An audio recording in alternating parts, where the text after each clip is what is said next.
Libérate a ti mismo. De ti mismo. ¿No son la libertad y la entrega contradictorias? ¿No es esto eso, Brahma? ¿Hay que trascender el deseo de divinidad? ¿Cómo librarse del miedo? ¿Qué es el sonido de agua fluyendo? Maestro. Dices que la religión es libertad total o moksha, y recalcas, también la importancia de la entrega en la religión.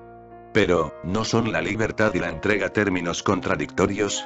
Parecen contradictorios, pero no lo son. Y lo parecen debido al lenguaje. Existencialmente no lo son. Intenta comprender dos cosas. Primero, no puedes ser libre permaneciendo tal como eres, porque ser como eres es la esclavitud. Tu ego es la esclavitud. Solo puedes ser libre cuando este punto del ego desaparece. Este punto del ego es la esclavitud. Cuando no hay ego, te haces uno con la existencia, y solo esa unidad puede ser libertad. Cuando existes separadamente, esta separación es falsa. En realidad no estás separado, no puedes estarlo. Formas parte de la existencia, y no eres una parte mecánica, sino una parte orgánica. No puedes existir ni un solo momento separado de la existencia. La respiras a cada momento. Te respira a cada momento. Vives en una totalidad cósmica. Tu ego te da la falsa sensación de una existencia separada. Debido a esa falsa sensación, empiezas a luchar con la existencia. Cuando luchas, eres esclavo. Cuando luchas, tendrás que ser derrotado, porque la parte no puede vencer al todo. Y debido a esta lucha con el todo, te sientes esclavo, limitado por todas partes. Donde quiera que vas surge un muro. Ese muro no está en ninguna parte de la existencia, se mueve con tu ego, forma parte de tu sensación de estar separado. Entonces luchas contra la existencia. En esa lucha serás derrotado constantemente. En esa derrota sientes esclavitud, limitación. Entrega quiere decir que entregas tu ego, entregas el muro separador, de modo que todo lo que estás entregando es solo un sueño, un concepto, una idea falsa. No estás entregando la realidad. Solo estás entregando una actitud falsa. En el momento en que entregas esta actitud falsa, te haces uno con la existencia. Entonces no hay conflicto. Y si no hay conflicto, no tienes ninguna limitación. No hay ninguna sujeción, no hay ningún límite en ninguna parte. No estás separado. No puedes ser derrotado, porque no hay nadie para poder ser derrotado. No puedes morir, porque no hay nadie para poder morir. No puedes ser desdichado, porque no hay nadie para poder ser desdichado. En el momento en que entregas el ego, entregas todas las tonterías, la desdicha, la esclavitud, dukkha, el infierno, todo es entregado. Te haces uno con la existencia. Esta unidad es la libertad. La separación es la esclavitud. La unidad es la libertad. No es que te liberes. Recuerda esto, ya no estás. De modo que no es que te liberes, ya no estás. En realidad, cuando tú no estás, está la libertad. ¿Cómo expresarlo es un problema? Cuando tú no estás, está la libertad. Se cuenta que Buda ha dicho: tú no vas a ser dichoso. Cuando tú no estás, está la dicha. Tú no vas a estar liberado. Vas a estar liberado de ti mismo. De modo que la libertad no es la libertad del ego. La libertad es ser libre del ego. Y si puedes comprender esto, que la libertad es ser libre del ego, entonces la entrega y la libertad se vuelven lo mismo, entonces significan lo mismo. Pero si tomas el ego como el punto de vista desde el que pensar, entonces el ego dirá: ¿por qué entregarse? Porque si te entregas, no puedes ser libre. Entonces te vuelves un esclavo. Cuando te entregas, te vuelves un esclavo. Pero, en realidad, no te estás entregando a alguien. Esto es lo segundo que hay que comprender, no estás entregándote a alguien. Simplemente te estás entregando. No hay nadie que vaya a tomar tu entrega. Si hay alguien, y te entregas a él, entonces es un tipo de esclavitud. En realidad, ni siquiera hay un Dios al que te estás entregando. Y cuando hablamos de un Dios, eso es solo para encontrar algo que te ayude a entregarte. En los Yoga Sutras de Patanjali, se habla de Dios solo para ayudarte a entregarte. No hay ningún Dios. Patanjali dice que no hay ningún Dios, pero te resultará difícil entregarte a nadie. Te resultará difícil simplemente entregarte. Para ayudarte a entregarte, se habla de Dios. De modo que Dios es solo un método. Esto es poco común, muy científico, Dios es solo un método para ayudarte a entregarte. No hay nadie que vaya a tomar tu entrega. Si hay alguien, y te entregas, entonces es una esclavitud, una sumisión. Esto es muy sutil y muy profundo, no hay ningún Dios en cuanto persona. Dios es solo un camino, un método, una técnica. Patanjali describe muchas técnicas. Una de ellas es Iswara Pranidhan, la idea de Dios. Hay muchos métodos para alcanzar la entrega. Un método es la idea de Dios. Eso ayudará a tu mente a entregarse, porque si digo, entrégate, preguntarás, ¿a quién? Si digo, simplemente entrégate, te resultará difícil concebirlo. Trata de comprender de otra manera. Si te digo, simplemente ama, preguntarás, ¿a quién? ¿Qué quieres decir con simplemente ama? Si no hay nadie a quien amar, ¿cómo voy a amar? Si digo, ora, entonces preguntarás, ¿a quién? ¿Adorar a quién? Tu mente no puede concebir la no dualidad. Preguntará, planteará la pregunta, ¿a quién? Solo para ayudar a la mente, para satisfacer la pregunta de la mente, Patanjali dice que Dios es solo un camino, una técnica. Veneración, amor, entrega, ¿a quién? Patanjali dice, a Dios, porque si te entregas, entonces llegarás a saber que no hay ningún Dios, o que tú mismo eres eso a lo que te has entregado. Pero esto sucederá cuando te hayas entregado. Dios es solo un truco. Se dice que incluso es difícil entregarse a un Dios que no se ve en ningún sitio, que es invisible, de modo que las escrituras dicen, entrégate al gurú, al maestro. El maestro es visible y es una persona, de modo que entonces la pregunta se vuelve relevante, si te entregas a un maestro, entonces es una esclavitud, porque hay una persona y te estás entregando a ella. Pero también entonces tendrás que volver a comprender algo muy sutil, incluso más sutil que la idea de Dios. Un maestro solo es un maestro cuando no existe. Si existe, entonces no es un maestro. Un maestro solo se vuelve un maestro cuando no existe. Ha alcanzado el no ser. No hay nadie. Si hay alguien sentado aquí en esta silla, entonces no hay ningún maestro. Entonces se va a convertir en una esclavitud. Pero si no hay nadie sentado en esta silla, un no ser, alguien que no está centrado en ninguna parte, alguien que se ha entregado. No a alguien, sino que simplemente se ha entregado y ha alcanzado el no ser, se ha vuelto una no persona, que simplemente está ahí, sin estar concentrado en un ego, difuso, no concentrado en ninguna parte, entonces se ha convertido en un maestro. De modo que cuando estás entregándote a un maestro, estás de nuevo entregándote a nadie. Esta es una cuestión profunda para ti. Cuando estás entregándote, si puedes comprender que esto es simplemente entregarse, no una entrega. Entregarse, no una entrega es a alguien. Entregarse es algo por tu parte. Así que lo básico es entregarse, el acto, no el objeto. El objeto no debería ser importante, sino que lo importante es el que se está entregando. El objeto es solo una excusa, solo una excusa. Si puedes comprender, entonces no hay necesidad de que te entregues a alguien, puedes simplemente entregarte. Entonces no hay necesidad de amar a alguien, puedes simplemente amar. Tú eres significativo, no el objeto. Si el objeto es significativo, crearás una esclavitud con ello. De modo que incluso un Dios que no existe se volverá una esclavitud. Incluso un maestro que no existe se volverá una esclavitud. Pero esa esclavitud la creas tú. Es un malentendido. De otra forma, entregarse es la libertad. No son contradictorios. Segunda pregunta. Mientras que esto incluye también esto es eso y eso es Brahma, ¿cómo es que el sutra solo enfatiza esto es esto? Por una razón muy concreta, porque el Tantra, en lo más profundo, solo está interesado en el aquí y ahora. Esto significa lo que está aquí y ahora. Eso va un poco más lejos. En segundo lugar, para el Tantra no hay división entre esto y eso.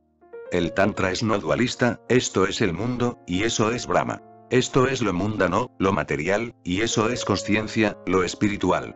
Para el Tantra no hay ninguna distinción de este tipo. Esto es todo, eso está incluido en ello. Este mundo mismo es divino. Y el Tantra no hace ninguna distinción ni categorización de lo alto y lo bajo, esto significa lo bajo, y eso significa lo alto. Esto significa lo que puedes ver y tocar y conocer, y eso significa lo invisible que no puedes ver y no puedes tocar. Solo puedes inferir.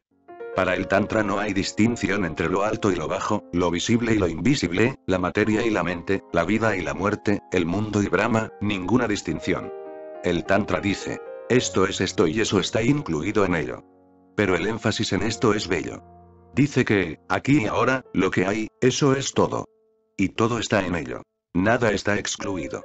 Lo cercano, lo íntimo, lo corriente, es todo. Es un dicho muy conocido del misticismo zen, que si puedes volverte normal y corriente, te has vuelto extraordinario. Solo la persona que está a gusto con su normalidad es extraordinaria. Porque todo el mundo ansía ser extraordinario, de modo que el deseo de ser extraordinario es muy corriente. Todo el mundo, no se puede encontrar una persona que no esté tratando de ser extraordinaria de alguna manera. De modo que el deseo, el anhelo de ser extraordinario, es una parte básica, de la mente corriente. Los maestros zen dicen. De manera que ser corriente es lo más extraordinario del mundo. Ser simplemente corriente es muy excepcional. Muy raramente sucede que alguien sea simplemente corriente. Un emperador japonés andaba en busca de un maestro, así que fue de un profesor a otro, pero ninguno pudo satisfacerle. Debido a que un anciano había dicho que el maestro auténtico sería sumamente corriente, siguió buscando, pero no pudo encontrar un hombre corriente. Volvió al anciano, que estaba en su lecho de muerte, y le dijo: me has puesto en un gran aprieto. La manera en que definiste al maestro, que será simple, corriente, se ha convertido en un problema para mí. He estado buscando por todo el país, y nadie me satisface. Así que dame alguna pista de cómo encontrar al maestro. El moribundo dijo: has estado buscando en los lugares erróneos. Has estado buscando en los lugares erróneos. Has estado acudiendo a personas que eran extraordinarias de alguna forma, y entonces tratas de encontrar lo corriente. Entra en el mundo corriente. Y, en realidad, aún estás tratando de encontrar lo extraordinario. Ahora lo defines como corriente, pero aún estás buscando lo extraordinario. Ahora la definición ha cambiado. Ahora lo defines como lo más corriente, pero lo poco común, lo excepcional. Todavía estás buscando esto. No hagas eso, y en el momento en que estés listo y no estés buscando de esta forma, el maestro vendrá a ti. A la mañana siguiente, mientras estaba sentando, intentó comprender lo que había dicho el anciano, y sintió que tenía razón. El desear se fue de él. Apareció un mendigo, y era el maestro. Y había conocido al mendigo toda su vida. Siempre había venido. Ese mendigo había venido todos los días al palacio, de modo que el emperador le preguntó al mendigo: ¿cómo es que no pude reconocerte antes? El mendigo dijo: porque estabas buscando lo extraordinario. Yo estaba aquí, pero tú estabas buscando ahí. No te percataste de mí en ningún momento. El Tantra dice esto, no eso, especialmente en esta técnica. Hay técnicas en las que se habla de eso, pero esto es lo más tántrico. Esto, aquí y ahora, lo más íntimo. Tu mujer, tu marido. Esto, tu amigo, el mendigo, puede ser el maestro. Pero no estás mirando esto. Estás mirando eso, ahí, entre las nubes. Ni siquiera puedes concebir que cerca de ti pueda estar esa cualidad de ser. No puedes concebirlo.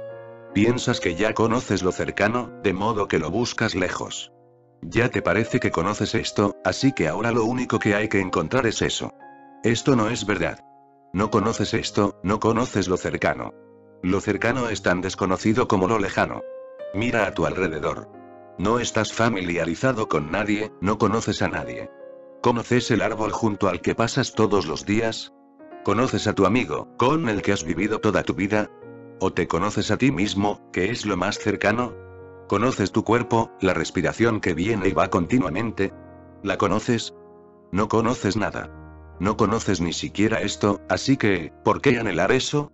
Esta técnica dice: si se conoce esto, automáticamente se conocerá eso, porque eso está incluido en esto. Lo lejano está oculto en lo cercano, en lo íntimo. Pero la mente humana ansía lo lejano. Esto es un escape. Es un escape pensar en lo lejano, porque entonces puedes seguir pensando eternamente, y puedes seguir aplazando vivir, porque la vida es esto. Si piensas en ello y lo consideras, tendrás que cambiarte a ti mismo. Recuerdo una anécdota. Sucedió una vez que un maestro zen fue nombrado predicador de un templo. Nadie sabía que era un maestro zen. La congregación se reunió y se dio el primer sermón. Todo el mundo estaba emocionado. Era hermoso. Nadie había oído nunca una cosa semejante. Al día siguiente, fue al templo una multitud aún mayor, pero el maestro repitió el mismo sermón. De modo que se aburrieron. ¿Qué tipo de hombre es este? Entonces volvieron el tercer día, no tanta gente, pero el maestro volvió a repetir el mismo sermón. De modo que muchos se fueron a la mitad. Solo se quedaron unos pocos, y esos pocos se habían quedado solo para preguntar: ¿solo tienes un sermón? ¿Y vas a darlo todos los días? Un portavoz espetó al predicador: ¿qué tipo de predicación es esta? Te hemos oído 3 veces, y sigues repitiendo exactamente lo mismo, exactamente con las mismas palabras. ¿No tienes otras charlas, otros sermones? El predicador dijo: tengo bastantes, pero no habéis puesto en acción nada referente al primero. A menos que pongáis en acción algo referente al primero, no voy a dar el segundo. Es innecesario. El gentío dejó de venir. Nadie se acercaba al templo, porque en cuanto venía alguien, el monje zen empezaba a dar el primer sermón. Se dice que la gente dejó de pasar por allí, por ese templo. Ese monje está ahí, y si aciertas a estar allí, te volverá a dar el mismo sermón. Debe de haber sido un conocedor muy profundo de la mente humana. La mente humana quiere pensar, pero nunca quiere hacer nada. La acción es peligrosa. Pensar es bueno, porque sigues siendo el mismo. Si piensas en lo lejano, lo distante, no hay necesidad de cambiarte a ti mismo. El Brahma, lo absoluto, no puede cambiarte, pero el vecino, el amigo, la esposa, el marido, si les miras, tendrás que cambiarte a ti mismo. Y es un truco no mirarles. Miras eso para olvidar esto, y esto es la vida, y eso es simplemente un sueño. Puedes pensar en Dios, porque ese pensar es impotente. No va a hacer nada. Continuarás pensando en Dios y seguirás siendo el mismo. Esto es un truco para seguir siendo el mismo. Si piensas en tu mujer, si piensas en tu hijo, si puedes penetrar hondamente en lo íntimo y cercano, no puedes seguir siendo el mismo, de ello resultará la acción. El Tantra dice: no vayas lejos. Está aquí, este mismo momento, cerca de ti. Permanece abierto, y mira esto, y eso se resolverá solo. Maestro. Has dicho que el Tantra enseña al hombre a trascender el anhelo de su pasado animal y también su anhelo de lo divino. ¿Significa esto que la divinidad forma parte del mundo, y que también hay que trascender eso? ¿Y qué es lo que va más allá de ambos? Tendrás que comprender muchas cosas. La primera, la naturaleza del deseo. La divinidad no es lo que tú llamas divinidad. El Dios del que hablas no es el Dios de la realidad. Es el Dios de tu deseo. De modo que no es cuestión de si lo divino forma parte del mundo. Esa no es la cuestión. La verdadera cuestión es: ¿puedes desear lo divino sin hacerlo parte del mundo? Considéralo de Esdir. Ha sido dicho una y otra vez que a no ser que dejes de desear, no puedes llegar a lo supremo. No puedes alcanzar lo divino si no dejas de desear. Deja de desear y puedes alcanzarlo. Lo has oído muchas veces, pero me pregunto si lo has comprendido o no. Más o menos, lo estarás malentendiendo. Al oír esto, empiezas a desear lo divino, y eso es no entender nada. Si dejas de desear, lo divino te sucederá. Entonces empiezas a desear lo divino, de modo que tu divino formará parte del mundo. Lo que puede ser deseado es el mundo. Así es como yo lo defino: lo que puede ser deseado es el mundo. De manera que lo divino no puede ser deseado, y si lo deseas, se ha vuelto parte del mundo. Cuando el deseo cesa, sucede lo divino. Cuando no estás deseando nada, está lo divino, entonces todo el mundo es divino. No encontrarás lo divino en alguna parte en contradicción, en oposición al mundo, contrario al mundo. Cuando no estás deseando, todo es divino. Cuando estás deseando, todo es el mundo. Tu deseo crea el mundo, todo lo que deseas se vuelve el mundo. Esto que ves no es el mundo. Los árboles y el cielo y el mar y los ríos y la tierra y las estrellas. Esto no es el mundo. Lo que deseas es el mundo. Hay una flor en el jardín. Cuando pases junto al árbol y mires la flor, y te llegue el olor de la flor, mira dentro de ti. Si no estás deseando esa flor, si no hay ni el más ligero afán de poseerla, ni la más ligera onda de deseo de tenerla, esa flor se vuelve divina. Tendrás el rostro divino a través de ella. Pero si se presenta el deseo de poseerla, o si surge la envidia del dueño del árbol, has creado un mundo. Lo divino ha desaparecido. Es tu deseo lo que cambia la cualidad de la existencia. Tu deseo la hace el mundo. Cuando estás sin desear, el mundo entero se vuelve divino. Ahora volveré a leer la pregunta. Has dicho que el Tantra enseña al hombre a trascender el anhelo de su pasado animal y también su anhelo de lo divino. El Tantra solo enseña a trascender el anhelo. Es irrelevante que anheles. Lo importante es que anhelas. Puedes seguir cambiando de objeto. Anhelas dinero, anhelas poder, anhelas prestigio, anhelas el mundo. Entonces cambias. Te hartas de ello, estás aburrido. O has conseguido lo que anhelabas, y no estás satisfecho. Te sientes frustrado. Empiezas un nuevo anhelo. Ahora anhelas lo divino.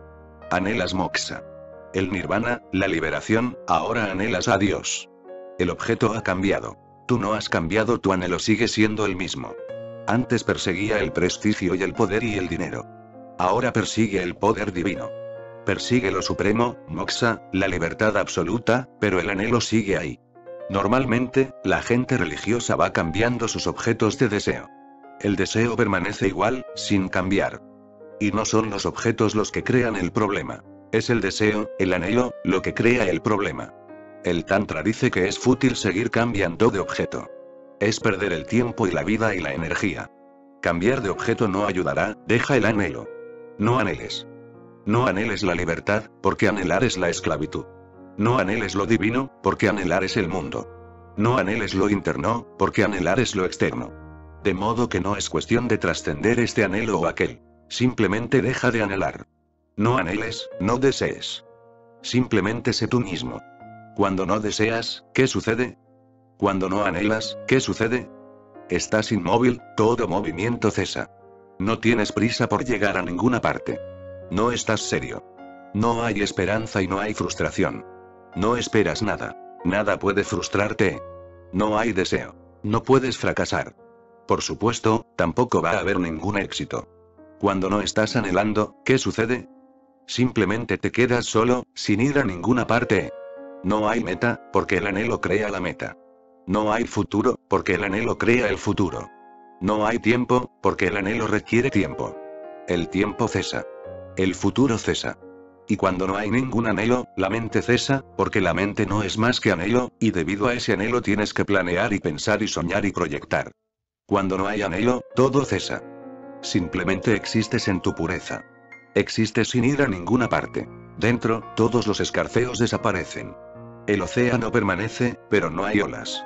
Esto es la divinidad para el Tantra. De modo que considéralo de esta manera, el anhelo es la barrera. No pienses en el objeto. De lo contrario te engañarás a ti mismo. Cambiarás un objeto por otro, y entonces se malgastará el tiempo. Volverás a frustrarte, y entonces volverás a cambiar de objeto. Puedes seguir cambiando de objeto infinitamente, a menos que caigas en la cuenta de que no es el objeto lo que crea el problema, sino tu anhelo. Pero el anhelo es sutil y el objeto es burdo. El objeto se puede ver, y el anhelo solo puede verse cuando profundizas y meditas sobre él. Si no, el anhelo no se ve. Puedes casarte con una mujer o un hombre con grandes sueños y esperanza, y cuanto mayores sean los sueños, cuanto mayor sea la esperanza, mayor será la frustración. Un matrimonio concertado, corriente no puede ser un fracaso tal como lo será un matrimonio por amor, porque con un matrimonio concertado, corriente no hay mucha esperanza, no hay muchos sueños. Es algo formal. No hay romance, no hay poesía. No tiene ninguna cima. Estás moviéndose en terreno llano. De modo que los matrimonios concertados nunca fracasan. No pueden fracasar, porque no hay cuestión. ¿Cómo vas a fracasar en un matrimonio concertado? Nunca estuviste en las alturas, de modo que no puedes caer. Los matrimonios por amor fracasan. Solo los matrimonios por amor pueden fracasar, porque con gran poesía, con gran fuerza soñadora, se elevan. Tocan las alturas, supes con las olas, y entonces tendrán que caer. De modo que los países antiguos, los que tienen conocimiento, experiencia, han llegado a contentarse con los matrimonios concertados. No hablan de matrimonios por amor. En India nunca se habla de matrimonios por amor. También los probaron en el pasado, y entonces sintieron que un matrimonio por amor sería un fracaso. Como esperas demasiado, te frustrarás, y la proporción de frustración será la misma. Todo lo que deseas y sueñas te da expectativas, no pueden ser satisfechas.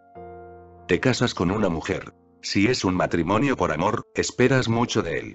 Entonces te frustras. En el momento en que te frustras, inmediatamente empiezas a pensar en otra mujer. De modo que si le dices a tu esposa, no estoy interesado en ninguna otra mujer, y ella siente que te has vuelto indiferente a ella, no puedes convencerla, es imposible, es antinatural, pero cuanto te vuelves indiferente a tu mujer, ella sabe instintivamente que te has interesado por otra persona. Así es como funciona la mente. Tomas conciencia de la mujer con la que te has casado, y te parece que la frustración llega debido a ella, esta mujer no fue la elección apropiada. Esta es la lógica corriente. Esta no fue la elección apropiada. Esta mujer no es para mí. He elegido una pareja equivocada. Por eso ha surgido el conflicto. Ahora intentarás encontrar otra pareja. Puedes seguir así hasta lo infinito. Puedes casarte con todas las mujeres del mundo, y aún pensarás de la misma forma, que esta mujer no es apropiada para mí. Y no se ve el anhelo sutil que está creando todo el problema. No es la mujer o el hombre quien te está frustrando. Es tu anhelo, tu deseo, lo que te está frustrando. Si puedes llegar a comprender esto, te has vuelto sabio. Si sigues cambiando de objeto, eres ignorante. Si puedes llegar a sentirte a ti mismo y el anhelo que está creando todo el asunto, te has vuelto sabio. Entonces no sigues cambiando un objeto por otro. Simplemente abandonas el esfuerzo mismo por poseer, por desear, por anhelar. En el momento en que ya no hay este anhelo, el mundo entero se vuelve divino. Siempre lo ha sido, solo que tus ojos no estaban abiertos para verlo. Tus ojos estaban llenos de anhelo. Con los ojos llenos de anhelo, lo divino parece el mundo. Con los ojos vacíos, sin llenar, libres de anhelo, el mundo surge a la vista como lo divino. El mundo y lo divino no son dos cosas, no son dos existencias, sino dos formas de mirar lo mismo, dos enfoques de lo mismo, dos puntos de vista, dos tipos de percepción.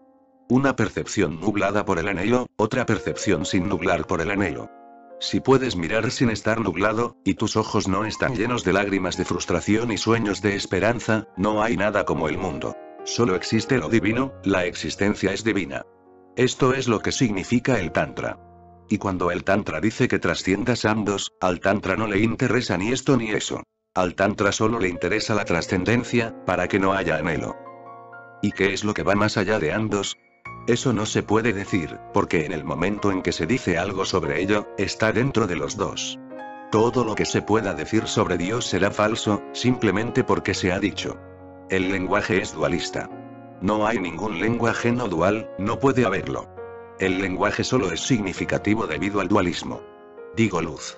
Inmediatamente en tu mente aflora la palabra oscuridad o negro.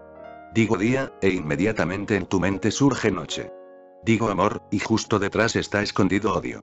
Si digo luz y no hay oscuridad, ¿cómo vas a definirla? Solo podemos definir las palabras debido a sus términos opuestos. Digo luz, y si me preguntas qué es la luz, digo que lo que no es oscuridad. Si alguien te pregunta qué es la mente, dices que lo que no es cuerpo. Si alguien pregunta qué es el cuerpo, tienes que decir que lo que no es mente. Todos los términos son circulares, de modo que básicamente no tienen sentido, porque ni puedes saber nada sobre la mente, ni puedes saber nada sobre el cuerpo. Cuando te pregunto sobre la mente, la defines con el cuerpo, y el cuerpo está sin definir. Cuando te pregunto sobre el cuerpo, lo defines con la mente, que está sin definir. Esto es bueno como juego. El lenguaje es bueno como juego, el lenguaje es un juego. Pero nunca advertimos que todo ello es absurdo, circular. Y que nada está definido, así que ¿cómo vas a poder definir algo? Cuando pregunto sobre la mente, introduces el cuerpo. Y el cuerpo está sin definir. Con un término sin definir, defines la mente. Y cuando luego pregunto, ¿qué quieres decir con cuerpo?, tienes que definirlo con la mente. Esto es absurdo, pero no hay otra manera. El lenguaje existe mediante lo opuesto, de manera que el lenguaje es dualista. No puede ser de otra forma. De modo que no se puede decir nada sobre la experiencia no dual. Todo lo que se diga será erróneo. Puede ser indicado, se pueden usar símbolos para ello, pero el silencio es lo mejor. Lo que se puede decir sobre ello es el silencio. Todo lo demás se puede definir, se puede hablar de ello. No lo supremo. Puedes conocerlo, saborearlo, puedes serlo, pero no se puede decir nada sobre ello. Solo negativamente se puede decir algo, pero solo negativamente. No podemos decir qué es. Solo podemos decir lo que no es. Toda la tradición mística está usando simplemente términos negativos para ello. Si preguntas qué es lo supremo, dirán: lo supremo no es esto, no es eso. No es ni la vida ni la muerte. No es ni la luz ni la oscuridad. No está ni cerca ni lejos. No es ni yo ni tú. Hablarán de esta manera, pero esto tiene poco sentido. Deja de anhelar y llegas a conocerlo cara a cara. Y la experiencia es tan profunda e individual, no verbal, no lingüística, que incluso cuando llegas a conocerlo, no puedes decir nada sobre ello. Te quedarás en silencio, como mucho, puedes decir lo que estoy diciendo. Puedes decir: no se puede decir nada sobre ello. Entonces, ¿de qué sirve hablar tanto? Entonces, ¿por qué sigo diciéndote algo si no se puede decir nada? Tan solo para llevarte al punto en que no se puede decir nada. tan solo para empujarte al abismo en el que puedes salir de un salto del lenguaje. Hasta llegar a ese punto, el lenguaje puede ser útil. Hasta llegar al punto en el que puedas dar el salto, el lenguaje puede ser útil, pero en el momento en que tienes que dar el salto, es silencio, está más allá del lenguaje. De modo que puedo empujarte al mismo fin del mundo con el lenguaje, al mismo fin del mundo, pero ni un solo centímetro en lo divino con el lenguaje. Pero empujarte hasta el mismo fin del mundo será útil, porque entonces puedes ver con tus propios ojos que hay este abismo dichoso más allá. Y entonces ese más allá te llamará por sí mismo. Entonces el más allá te atraerá. Entonces el más allá se volverá un imán, una atracción. Entonces te resulta imposible volver, echarte para atrás. El abismo es tan atrayente. El abismo del silencio, que antes de darte cuenta habrás saltado. Por eso sigo hablando, sabiendo muy bien que todo lo que estoy diciendo no te ayudará a conocerlo. Pero te ayudará a dar un salto. Es metodológico. Parecerá contradictorio, paradójico, si digo que todo el lenguaje que estoy usando o que todos los místicos han usado es para llevarte al templo del silencio, para introducirte en el silencio, para llamarte al silencio. Parece paradójico. Entonces, ¿por qué usar el lenguaje? También puedo usar el silencio, pero entonces no comprenderás. Cuando tengo que hablar a locos, tengo que usar un lenguaje loco. Es debido a ti que estoy usando el lenguaje. No es que se pueda expresar algo con él. Solo se puede destruir tu charloteo interno con él. Es como si tienes una espina en el pie, otra espina puedes sacarla. La otra también es una espina. Tu mente está llena de palabras, de espinas. Lo que estoy intentando hacer es sacar de ti esas palabras. Lo que estoy usando son también palabras. Estás lleno de veneno. Lo que te estoy dando es de nuevo una dosis de veneno, solo como antídoto, también es un veneno. Pero una espina puede sacar otra espina. Entonces se pueden desechar las dos. Cuando te haya hablado hasta el punto en que estés listo para estar en silencio, desecha todo lo que te he dicho. Es inútil, es incluso peligroso cargar con ello. Cuando hayas llegado a darte cuenta de que el lenguaje es inútil, peligroso, que la verbalización interna es la única barrera, y cuando estés listo para estar en silencio, entonces recuerda bien, no cargues con nada de lo que te he dicho. Porque la verdad no puede decirse, y todo lo que puede decirse no puede ser verdad. Descárgate de ello. Lo último que Zaratustra les dijo a sus discípulos es muy hermoso. Les había enseñado, les había dado vislumbres, había avivado sus almas, les había desafiado a la aventura suprema. Lo último que les dijo fue: ahora os estoy dejando. Ahora tened cuidado con Zaratustra. Así que le preguntaron: ¿qué estás diciendo? ¿Cuidado con Zaratustra? Eres nuestro profesor, nuestro maestro, nuestra única esperanza. Y Zaratustra dijo: todo lo que os he dicho, ahora tened cuidado con ello. No os aferréis a mí. De lo contrario me convertiré en una esclavitud para vosotros. Cuando una espina haya sacado tu espina, tira también la otra con ella. Cuando te haya preparado para entrar en el silencio, entonces ten cuidado conmigo. Entonces, todo lo que he dicho hay que desecharlo. Es una tontería, no sirve para nada. Solo tiene utilidad hasta llegar al punto en que estás listo para dar un salto al silencio. No se puede decir nada sobre lo que trasciende a ambos. Solo se puede decir esto, y esto no es mucho, verdaderamente. Si puedes comprender, esto es suficiente para señalártelo. Estoy diciendo esto, que si tu mente se queda totalmente vacía de palabras, lo conocerás. Cuando no estés cargado de pensamientos, caerás en la cuenta de ello, porque ya está ahí. No es algo que va a suceder. Ya ha sucedido dentro de ti. Tú eres solo una expresión de ello. Pero estás tan absorto, tan involucrado con pensamientos, con nubes, que te pierdes la clave. Estás demasiado concentrado en las nubes. Has olvidado el cielo. Deja que las nubes se dispersen, y el cielo siempre ha estado ahí esperándote. El más allá te está esperando. Simplemente deja la dualidad, y está aquí. Maestro. Has dicho que a alguien que tiene miedo no le es posible amar, ni puede alcanzar la divinidad. Pero ¿cómo librarse del miedo según el Tantra?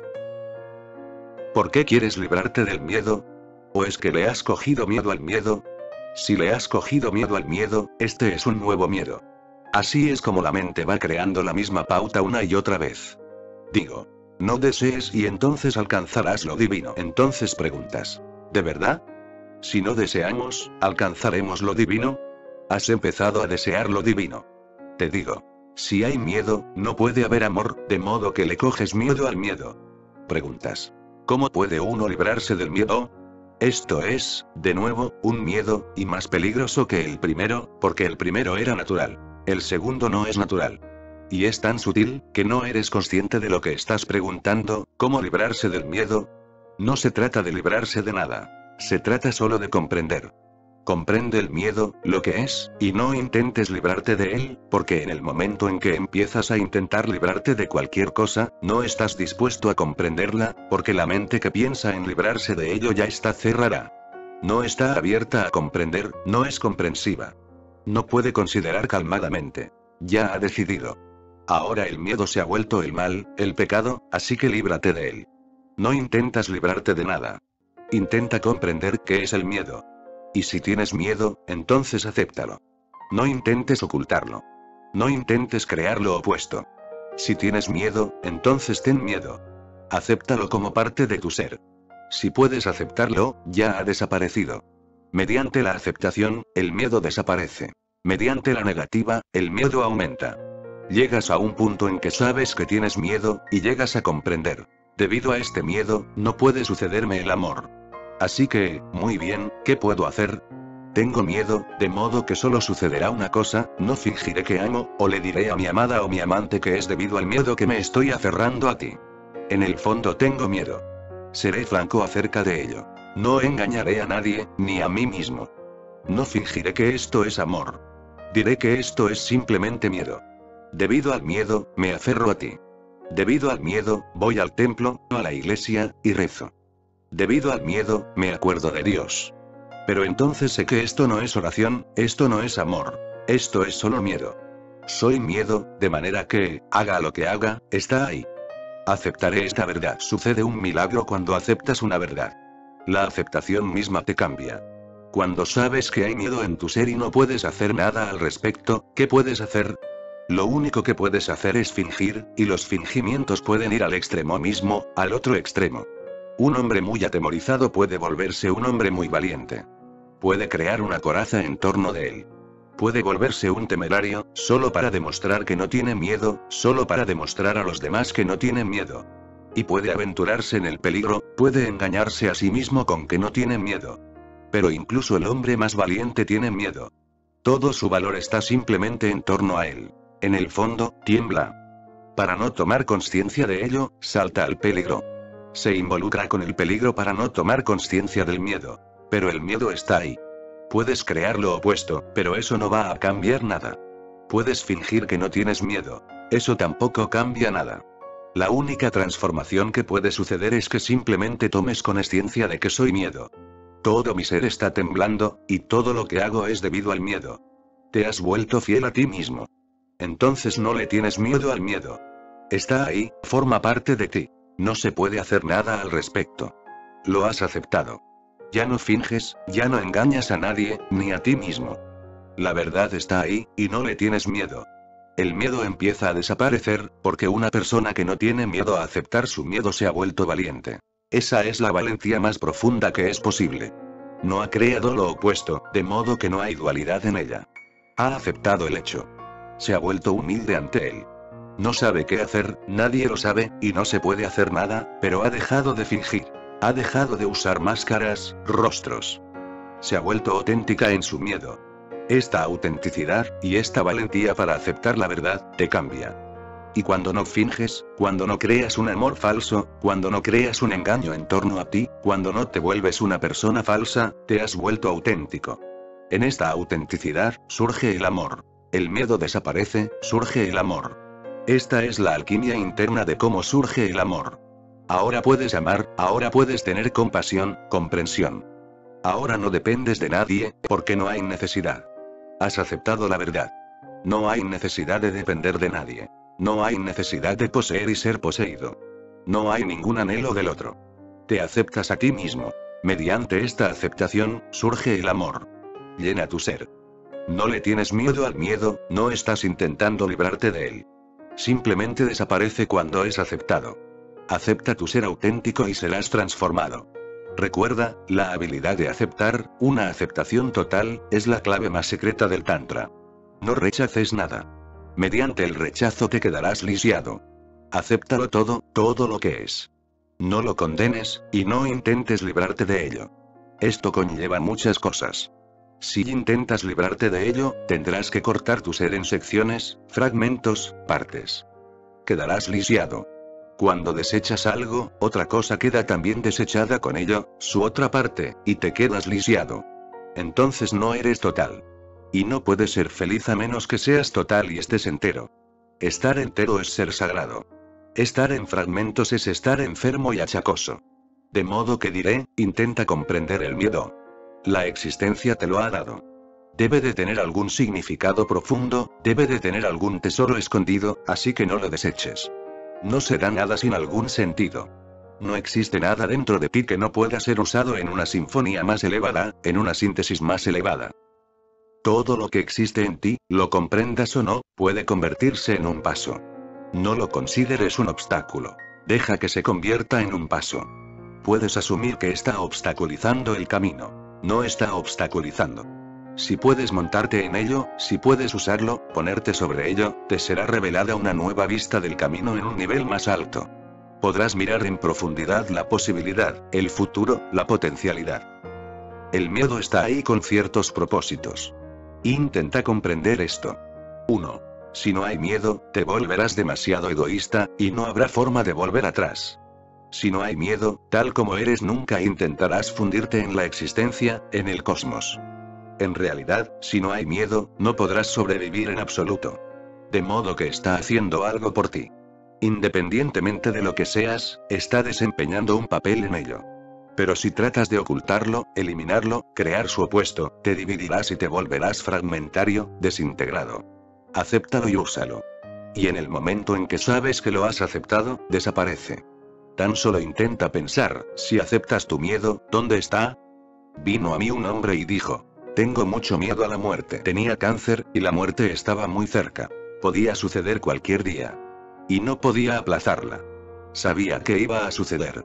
Vendría en cuestión de meses, o incluso de semanas.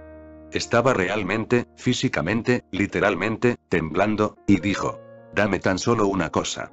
¿Cómo puedo librarme ante miedo a la muerte? Dame algún mantra, o algo que pueda protegerme o darme valor para afrontar la muerte.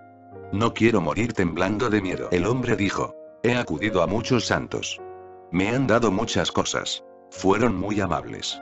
Alguien me ha dado un mantra, alguien me ha dado algunas cenizas sagradas, alguien me ha dado esta imagen, alguien me ha dado alguna otra cosa, pero nada sirve. Todo es en vano. Ahora he venido a ti como último recurso. Ya no iré a nadie más. Dame algo. Así que le dije: aún no eres consciente. ¿Por qué estás pidiendo algo? ¿Para librarte del miedo? Nada servirá. No puedo darte nada. Si no, igual que los demás han fracasado, yo también fracasaré. Y te dieron algo porque no saben lo que hacen. Solo puedo decirte una cosa. Acéptalo. Tiembla si hay temblor, ¿qué puedes hacer? Viene la muerte, y sientes un temblor, así que tiembla. No lo rechaces, no lo reprimas. No intentes ser valiente. No hay necesidad. Viene la muerte. Es natural. Ten miedo totalmente. Él dijo: ¿qué estás diciendo? No me has dado nada. Más bien. Por el contrario, dices que lo acepte. Le dije: sí, acepta. Vete y muere en paz con total aceptación. Después de 3 o 4 días, volvió y dijo: funciona.